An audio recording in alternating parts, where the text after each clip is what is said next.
Wait, what? You mean there's other viewpoints besides my own? Wait a minute. You mean to tell me there's people walking around on this earth that might know a little bit more about something that I'm talking about? You got to be kidding me. You've got to be kidding me. I thought all this time that I was walking around interacting with people, I thought that I was brightening their day, enlightening them somehow with this wealth of knowledge swirling around in this big head. You mean I can learn something from other people? I don't even know if I can digest that. I'm the smartest one in the room. How are you telling me something? That's the topic of today's video. We're going to talk about viewpoints besides your own. Everything that I just stated at the beginning of this video, that's normally what's going through my head when I'm thinking about somebody. You can't tell them anything. Overly opinionated. They think their own gift to mankind, walking around interacting with people.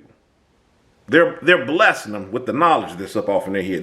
That's what I think of when you talk to somebody that meets all of the criteria of what I just got done discussing. There are other viewpoints besides your own. Think about it. Before you knew whatever you knew, where did you get it from? I'm going to talk about a real world example, and I have some props here to show you on what I'm talking about.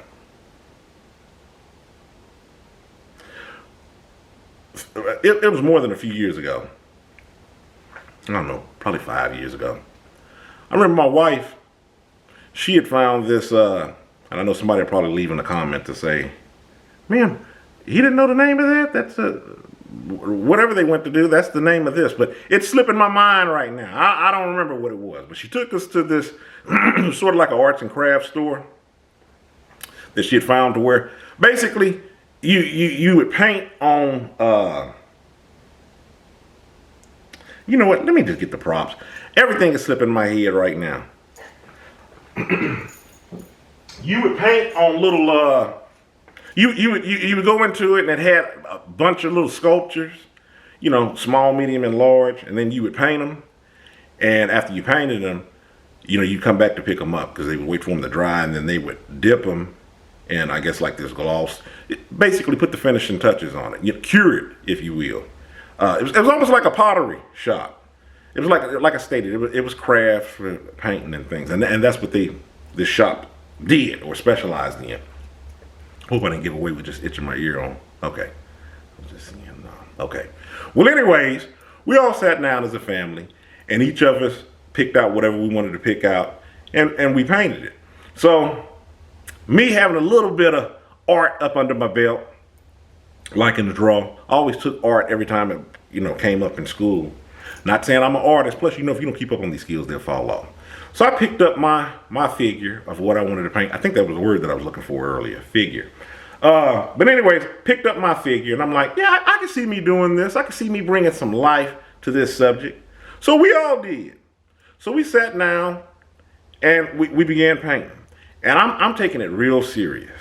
I'm real serious. I'm like, I want to bring some life to my art. I want to show the family on what I can do. Aside from some pictures that I've drawn up off in school. They know the skills. But anyways, I'm painting on what I picked up. And I'm looking over there at my daughter on the little figurine that she picked up and she was painting. So I noticed the way that she was painting it, it's not the way that I had would have suspected, because I kind of thought maybe the goal would have been was just to, you know, bring these figures to life in a realistic, real world way. So she began painting. She's slapping colors on there, and I'm thinking in my head. But see, this is the point of what I'm talking about. How we walk around and we do things, and we always bring things into alignment of who we are and how we think things should be. And this is how we determine on, hey, you're right. I mean, you're wrong. I'm right. I'm right. You're wrong.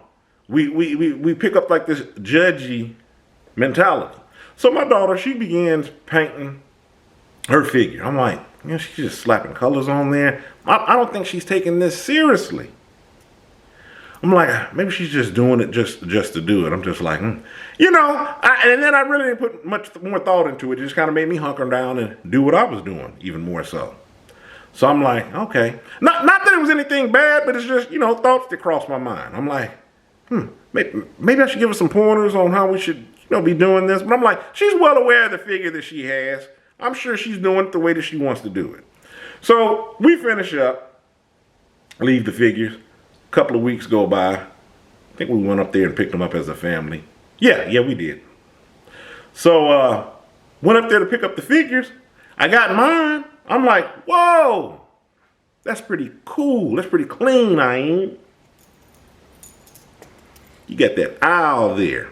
Let's see if I can get this in here with all that detail. I'm like, man.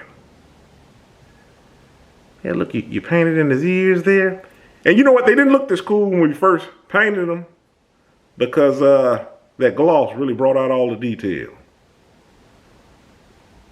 You couldn't have told me anything that day. Mine look awesome. Love my Viewpoint. Hands not that steady, coming on those little details, but got it where it needed to go. My daughter picked hers up. As soon as I saw hers, I was like, wow, I should have did mine like that. That's a cool effect. And then I kind of laughed in my head because I thought about the things that I was thinking when she was painting it. I go, no, here it is, my daughter. She's laid back. She's just doing her own thing. And it let me know. I learned something from it. You can just chill back, lay in the cut, let other people do theirs. Now, this is just my opinion. We all have them. Here's her figurine that she painted. She got a dog. She went all in on the colors. And it's funny because when I'm working with colors, especially if you're trying to do something abstract, like now I'm not trying to make it sound or seem like I'm just an artist. I just know everything. I want to be careful because I don't want to drop this. I'll be in tears. Plus she might beat me up, but I don't want to hide any of the details. But anyways, when I'm doing something that's abstract, I like to kind of coordinate those colors. I like colors that go together. As you can see, she was all over the place. I thought it turned out beautiful. It was awesome.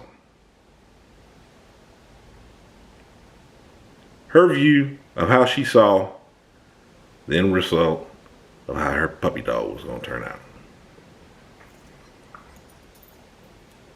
That's my point of when you're talking to people. You don't know how it's going to play all out. You got an unknown factor in this situation.